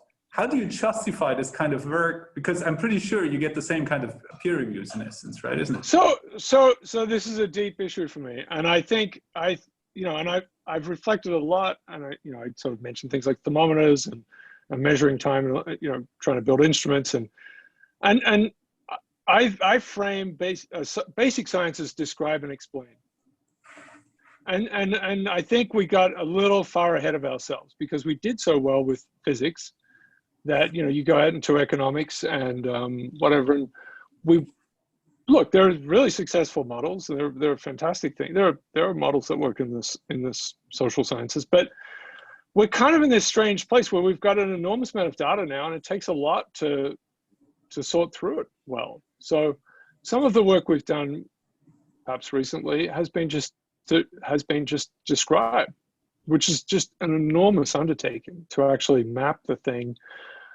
you know, temporally. I mean, so we do have a temporal piece, but I feel like I'm getting some space now mentally to think about, you know, the temporal evolution of some of these systems again. You know, I think describe doesn't get a strong enough kind of story for itself in how we think about science, and part of it is, again, that we've had incredible success. You know, I mean, explanatory models that are just unbelievable in in physics, for example. But yeah, it's very unclear to me, like, how much we'll ever be able to predict about social phenomena. I mean, you know, you have the Foundation series, right? So, right, Asimov's got the whole story for it. If you're into that, I think Trump is the mule, by the way, from the second book. Yeah, so characterizing things well, I think it's important. So, and then you can start to tie it to other phenomena that you think you may be able to sort of tease out, things like correlation and causation, at least correlation, but you might be able to see causality. So, you know, one thing, for example, and I don't have it in here, but we've tried to figure out how much Trump talking about something leads to it being talked about. Like, so it's sort of here in a flat way, right? So we kind of have it at the day scale, but if he talks about on this day, you know, how much does that get picked up later on? So that is here a little bit. It's not in the sense of like, you know, here's the probability of Trump talking about something that leads to, you know, it being picked up. But at least we've kind of got the fabric of that now. I think like when I asked about the interpretation or how does it affect, so I completely agree that this kind of work, like showing the systemicity of events during the long temporal time and from the massive data, I think that it's really fascinating, and itself is like as you say, itself is already like, just by itself. Yes, but of course, then big questions, of course, come into mind when we think about social life and how can we survive such a turbulence of fake news and so on. So I assume that it's like a multidisciplinarity that these are tools for a group of interdisciplinary researchers to come together and bring their knowledge on top of this understanding that you are kind of bringing forth with this. So. Yeah, I mean, what's the, you know, I have colleagues who have worked on, say, anti-vax narratives, for example, you know, the growth of those. But characterizing that is really important, just to see that it's there. But I don't really, I mean, what's the antidote for, what's the vaccine for conspiracy theories? And, you know, conspiracy theory, you know, the vaccines have been so delegitimized that, you know, just even framing that is, you know, even just saying a vaccine for conspiracy theory, you know, sort of would alert someone who's a conspiracy theory person that I'm a terrible person, you know, I'm like some evil scientist, you know. But yeah, we have an enormous battle ahead. It's always been difficult, right? People run on stories. I mean, they really do run around with stories. I mean, to some extent with stories in their heads. I mean, think of cultures and religions and so on. How do you, you know, when people's stories become dangerous for everyone else, I mean, how do we unwind things? I mean, we have, I don't know what it'll be like next week, but we have in the last few days in the US, people driving around in trucks with flags, you know, quite threateningly. There hasn't been something perhaps massive, but you know, that's like, why are they doing that, right? They're doing it because of stories, really. I mean, they're just doing it because of stories. So I just, look, it's a massive problem. It's incredibly difficult. This is a 10,000-year-old problem, really. But now it's all, of course, you know, massive, sitting on top of the internet. And so that's, you know, that's a different game. So for example, the US has this, you know, rags to riches, right? The American dream story. That's sort of this big thing. It draws people in, and there are lots of great things the U.S. has done. But you know, one of its stories is that the states are somewhat independent, right? This is the Electoral College and so on, right? That it's built in that way. It's the United States, and they have some independence. And this has seemed to be you know, the intent of that was that it was a good thing. But now, because of social media and news and so on, and say Sinclair in the US, people are hearing the same stories if they're in Alaska and Arkansas.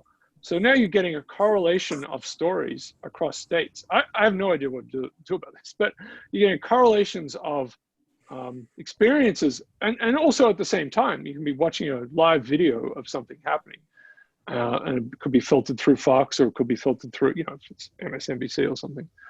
So that's a very, very different kind of world, right? We've removed space. And, you know, the video has only gotten more sophisticated. Nice. Mila Oiva has a question. Yes, thanks you a lot for this talk. It was really thought-provoking, and I had very many new thoughts. One of the things that I wanted to point out, very interesting, at the very beginning of your talk, you pointed out to how the contextualization is very important, and how it really makes the stories understandable for us, kind of like if we understand the context in which the stories are told. Like from my own experience, I remember when I was learning to speak Russian, and there were some people telling some anecdotes or jokes, and I could understand all the words, but I didn't understand what people were laughing at, because I didn't understand the context yet. So it's kind of like, it's really important here. And actually this kind of like discussion on automated contextualization brings to discussion that I had with Tillman, who is also present here on Friday, because we were discussing how to, what would be the ways to kind of like create automatically contexts to certain events or art pieces of art or so. And I'm currently working on like fake stories about Russian history in the Russian language internet. And I'm currently looking at how the kind of like hyperlinks in a way create the context to those websites that I'm looking at. But I'm not kind of like fully content with this approach. So I would like to ask your opinion, kind of like what kinds of ways there would be to automatically kind of like have different ways of contextualization, perhaps a text, or I see that you are using a lot of these kind of like words, which in a way, of course, they kind of like show in what ways Trump has been discussed, but at the same time, they don't kind of like using one word doesn't reveal the different ways of people talking about Trump. Like for some people he's a hero, but for others, maybe others are horrified. So would there be kind of like ways to kind of like having these different kinds of context of talking about Trump, for instance, here? Yeah, so there are a couple of possibilities, and they won't, it's a really, really difficult problem. And I love, it's a great project. That sounds fantastic. So one thing, I don't know if you can still see this, but for our Hedonometer, a long time ago, what we did was, so this is by hand, right? But we know we can automate this. So you can go and look at, why is this day sadder than the 7 days before? And you get this texture thing, for example, right? It's actually kind of a cool little widget thing. These are like super sophisticated word clouds. It's another talk. But we deemed this to be a major event, and we linked it to Wikipedia. So I think for big news stories, and you're sort of talking about Trump with individual, the individual words, we have not just, we sort of present that one word, because I think as people who, at least at this point in time, that can help us, kind of recall the orders of things. But with 1 grams and 2 grams, you can kind of get names and places and so on. And we've got some ideas of trying to build this so that we could search Wikipedia. Now, that might not work at all for everything, but for major historical events, Wikipedia is pretty good. I mean, there's sort of a limit to, what we can work with here. You could try to link to newspaper articles and so on, but I think as things have got, if Wikipedia falls down, we're in a lot of trouble, because it's actually a pretty good, in my view, it's sort of one of the great achievements of the internet. Against, I mean, so certainly it's held up reasonably well under the sort of the barrage of fake news and bots. And maybe I'm saying something naive there, but yeah, you want to be able to point out to other texts that you feel are legitimate, and maybe that's not going to be, maybe that's a, I don't know if it's going to be a Russian outlet, like a news outlet. If you could point to something like that. Traditionally in the US, you could say the New York Times, sort of the paper of record, or the Washington Post. You could point to articles there, but it's going to be different again to what the Wikipedia records, for example. So I've long kind of had the view that, and so we have this sort of steps towards harnessing Wikipedia to connect it. I know that, well, maybe it's a bit different. YouTube has tried to connect with Wikipedia, actually, I think, to suppress the just rampant spread of fake news there. breaking it into the two flows or two or more flows of how something's being talked about. So I think this is massive. And so, for example, the Parkland shooting, right? The mass shooting at in Florida. And I'm kind of, this are the things that are really prevalent, they're really strong in my mind. I'm not sure how well you're familiar with these, but this is back in, well, we can look at it, unfortunately. It's back in 2018. It's this event here, right? And this is our happiness thing. So guns, shooting guns, kill, right? So that doesn't tell you. See, this is just looking at words, and it doesn't tell you where, right? This is one particular lens under the thing. So of course we've indicated what it is, but we could definitely get out. We have other ways. We can definitely get out the location and the event and so on through other kinds of analyses. And I think then a search on Wikipedia will work, right? But just to kind of add to to get to what I'm trying to say. So the day after that, I remember going to YouTube, which I never do really, but I went to YouTube and searched for Parkland, and it sort of a classic kind of your search return of 20 things. It's a very common kind of frame. 18 of them were fake, or were fake news, variants of fake news, mostly about crisis actors. This kind of idea of that it was, it was all staged, like the Sandy Hook massacre here. That it was, one of our students is from Sandy Hook. Oh my God, it personally, it is just absolutely horrific. I mean, it's a lot of personal stuff, I suppose, but that people would say this didn't happen. It's nightmarish. But you go to YouTube, and that's actually the dominant story, that it didn't happen. Like, that's the thing that their algorithms, which are being gamed, will put to the top. So what I've had visions of doing is kind of really exactly what you say, is like an event happens, you pick it up, and really on Twitter, you'll hear about it on Twitter, as fast as anything. But you start to see these different narratives around it, and being able to capture them. Maybe there are 5 descriptions of what's happening and how it happened. This, I think, this is sort of my last slide. This is a great challenge.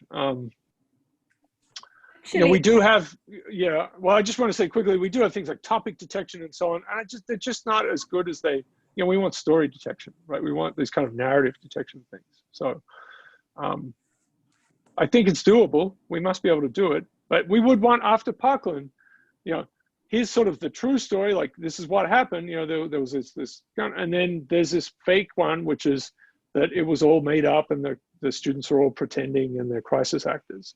And you should be able to get that out, much as we get out topics, which again is still not a great thing. Sorry. Yeah. Daniel. No, I just want to jump in. Yeah. Sorry, can one after the other, sorry. Daniel has raised his hand, sorry. Yes. Okay. Yes, hi, thank you for a really interesting presentation.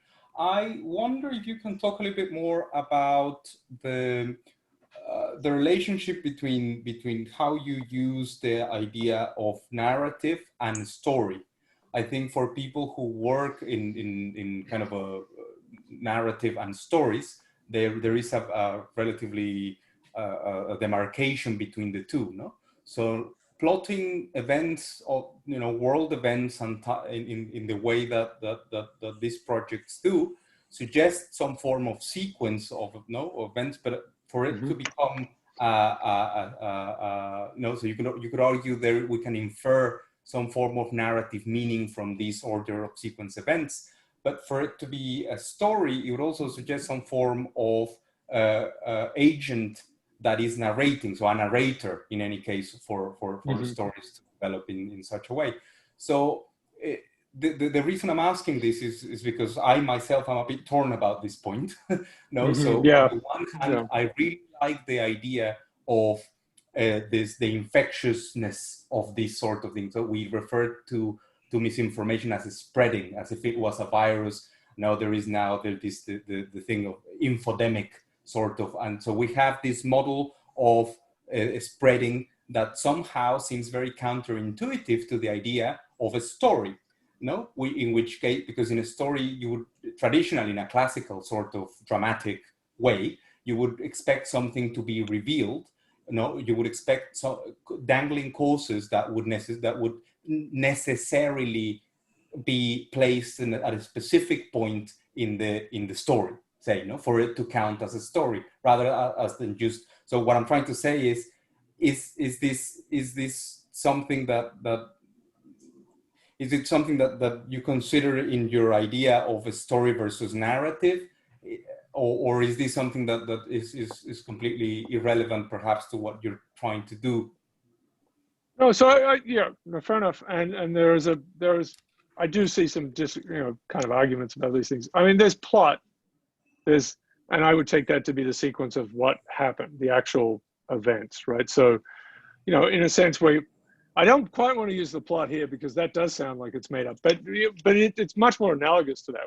Here are the sequence of events. The story is how you then retell that sequence of events. You could tell it backwards. You could do whatever you want, right? You know, Romeo and Juliet can be West Side Story, you know, so you can, but I sort of see story and narrative as being fairly analogous kind of words. I mean, in the way that they use, but underneath them is the plot, which is this, there was this thing that happened, and then you're going to tell the story on top, you know, however you want. But I mean, stories can be told in, you know, just an unbelievable range of ways. And, you know, they're the things that people spread, of course. They don't, you know, they don't experience the actual events for the most part, right? It's just out here in the story space. So a lot of this is trying to get at just what happened, you know, and sort of like what is happening, like, you know, because it's kind of crazy, and to get a touch of that with Trump, like how much he's trying to govern this, what's being talked about, and the extent that he's failing at times. But being able to, you know, I think we have to get to this point where we can say, here are the things that happen. You know, like this is what journalists, you know, most journalists, I'm married to a journalist. I mean, journalists are scientists with a deadline, right? And scientists are journalists without no deadline, right? So I mean, we're both we're all in the same game of trying to like reproduce what happened. And of course, in science, you're trying to add mechanisms and try to explain why. Journalists do the same thing. But we have to get to a substrate of like, this is true, right? And then how you tell your story and how the story is being told about it on top, to kind of go back to Mila's point. Like that would be, you know, that would be super powerful, right? But we're, you know, facts are delegitimized, right? That's such a, you know, such a power of the sort of fake news thing is you are eroding people's belief that something happened. There's something which I'd like to pick up on, to combine these two things. There's a discussion we have going on here in the team that's not only about, you know, story narrative, but also like even like culture. Like, what is that? Like, what is cultural analysis? Yeah. Should we predefine that? Like, should we take a definition of story, a definition of narrative, and adapt our research to that, or actually should we allow for this kind of exploration? And then loosely, you know, play the naming game in an inverse way, basically. The question is obviously, what's the question what we're actually looking at, right? It's this kind of thing, which I love this way how Mandelbrot approached things, right? Where he did these drawings, and then at some point they looked like landscapes, and like he didn't ever try to draw a landscape. He just drew these two-dimensional sketch them out, kind of maps. And then at some point somebody said like, oh, this looks like a landscape. And then he ran with it and like sort of sold the book, right? And sort of now he's like sort of the master of geography. But so the interesting thing is there a way how we tackle these kind of phenomena which are there, for which there are loosely fitting words, to which you can get into a fight with a philosopher. But nevertheless, there is no name yet for that. Like lots of the plots, like, you know, an editor of O'Reilly once told me based on their numbers, like there's an inverse proportionality of how many titles, how many words there are in the title of a book and how many books you sell, right? Like we all know linked. But I know, yeah, it was a joke from Gladwell as well, yeah. Yeah. And so basically the title of your talk today, which is rather, yeah, as you said, it's sort of, it's a mouthful. it's quite a bite, right? The word allotaxonograph, like I've done one myself from scratch, so I arrived at it. And I didn't know how to call it. I tried to look it up, the plot didn't exist. So you call it allotaxonograph, which is still like something, you know, it's not a broad audience kind of, it's not something you write on the cover of the New York Times and people run with it. But you find these things that are very convincing, and once you do them systematically, they pop up all over the place. So you can do an allotaxonograph in many, many situations. Sure. And for whatever reasons, they go down like to almost zero. So there's like even if you have like 10 to 1 as numbers, there's still some sense in this like very low rank numbers, for example. So the key question is, how do we actually deal with stuff like this? Like, you know, if I would continue what Daniel was just saying, I could say, oh, we're actually not allowed to, you're not allowed to talk about this because you don't fulfill the definition of narrative according to this and that dictionary, and the definition of story according to this and that research stream in narratology and linguistics or literature, right? So the key question is, how do we actually deal with this issue that a lot of these multidisciplinary information sciencey kind of things looking into culture are actually working with figures, and the name comes second, which also leads to this kind of legitimization problem. So how do you deal with that, actually? Yeah, well, the allotaxonometry, you know, I mean, I made that up, but it's a, you know, look, it has a real root in things. If you go back to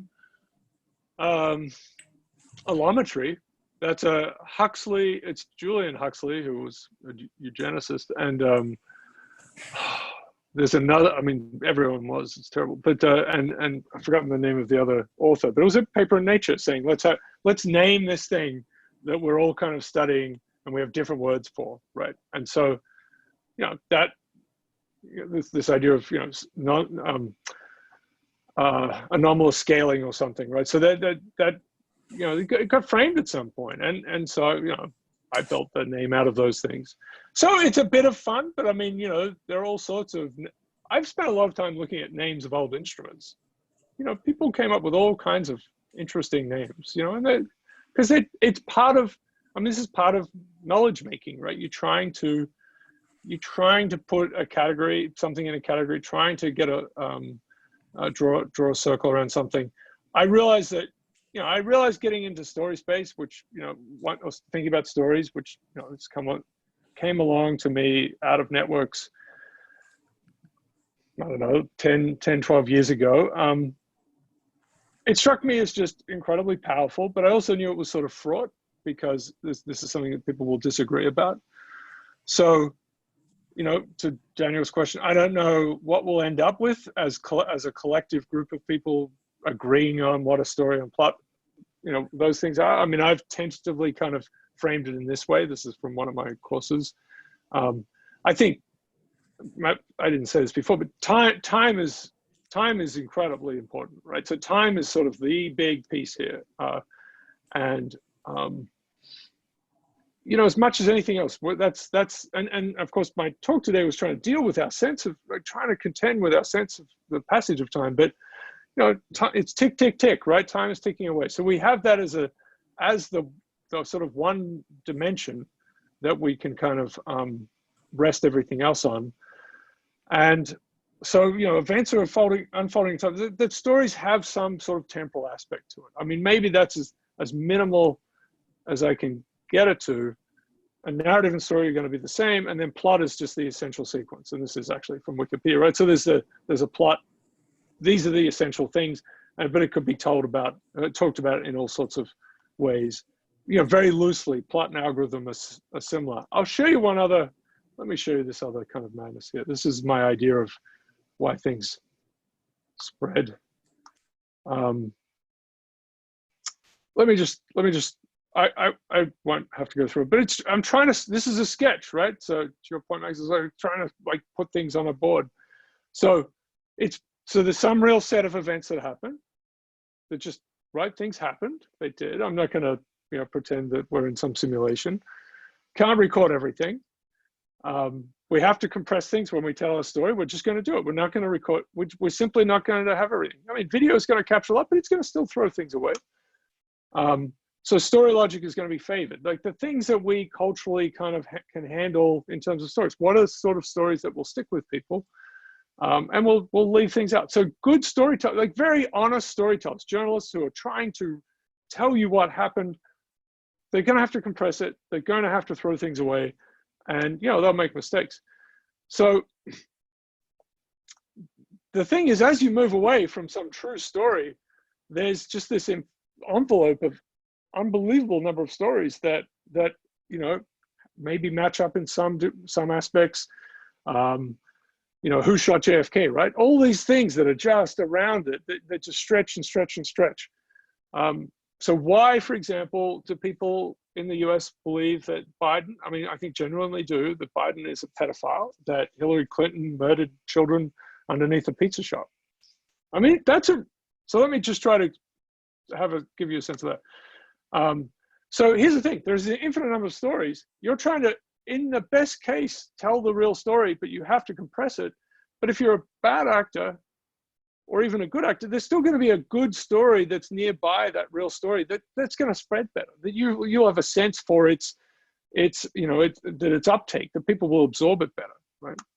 So then, if you're a bad actor, there's going to be a story that adjacent to this one, which fits with yours, right? That makes sense with yours.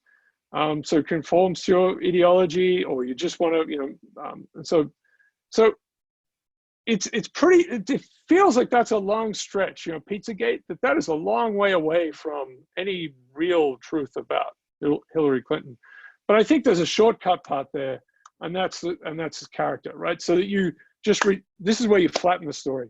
You define someone's character so strongly that when you present someone with a new story about them, it makes sense. So Hillary Clinton's been demonized in a kind of very folktale kind of way of getting to, and we have some great folklore people here, getting to, a witch demon kind of character. That's been going on since the 90s for her.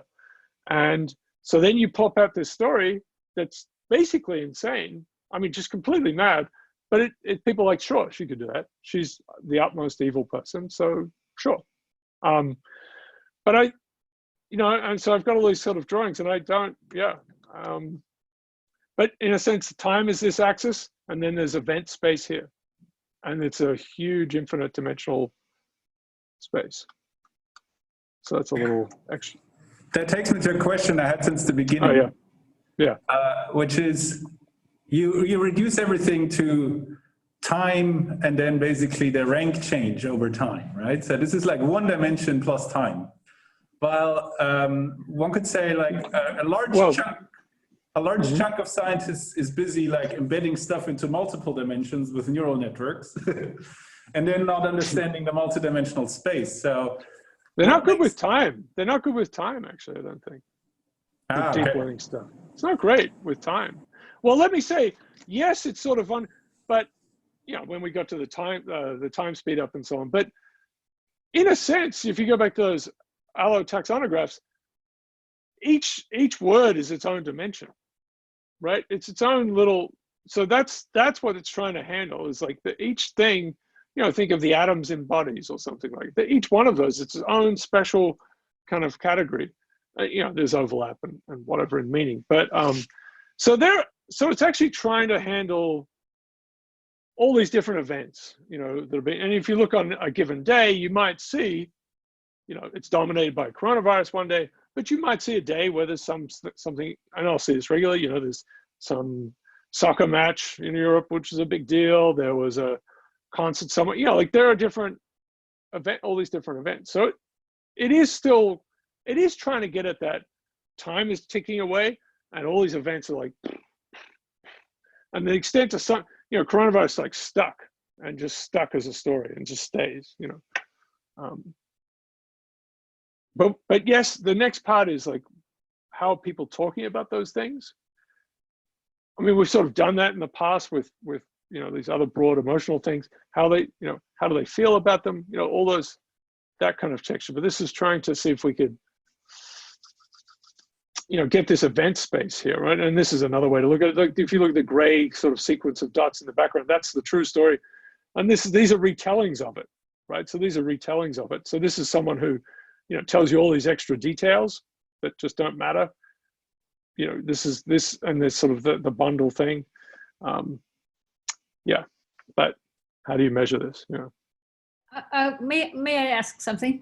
Yeah. I was wondering that have you considered or actually used also a method where when a word is searched, that you also search or analyze or collect the words that are like 3 or 4 words before that and 3 or 4 words after that, kind of thinking of the context issue that Mila was asking about, that then we would have some reference to the attitude or craziness or whatever is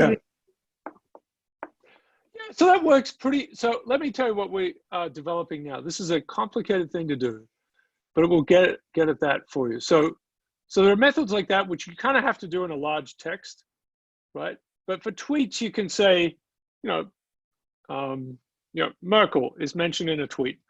Let's take all the words in that tweet, right? They're going to sort of be ambient things around Merkel, because tweets are, you know, well-contained boxes.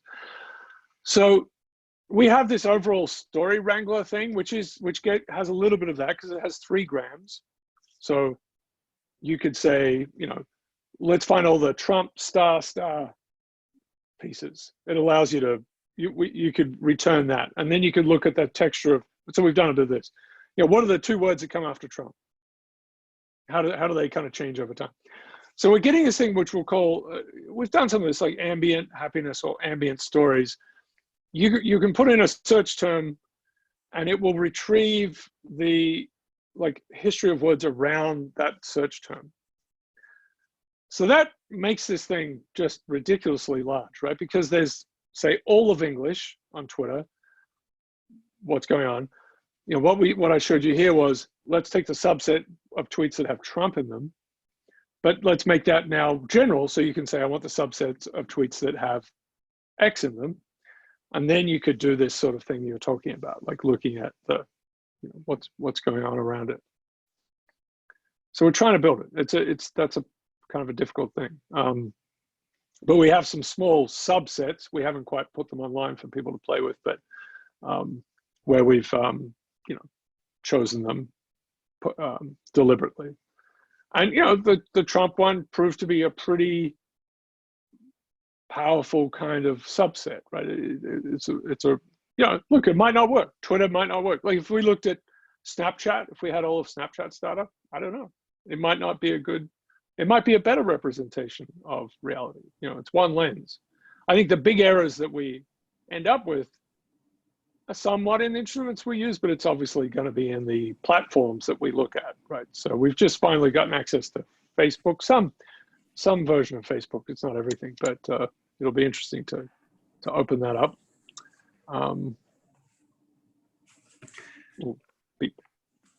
Thank you very much. It's 4. We talked for 2 hours. Oh, 4 o'clock. Oh. I could go on for another 2. Thank you very much. Thank everybody else for taking part, listening, and speaking up. And yeah, this was a very, very, very, very nice look into your research. And I hope we will continue the conversation, and there may be collaboration in the future. That would be great. Yeah. And so I hope this sparked a lot of ideas, and we can come back with drawings. So yes, thank you very much. Oh, it's really a pleasure. Well, thank you. Thank you. Great questions. And yeah, I mean, look, it's such a fantastic time to be, I mean, it's a serious time in the world, but it's so important to be doing what you guys are doing. And yeah, just, yeah, keep going. Thank you very much. All right. Okay. Thank you. Thank you. Bye-bye.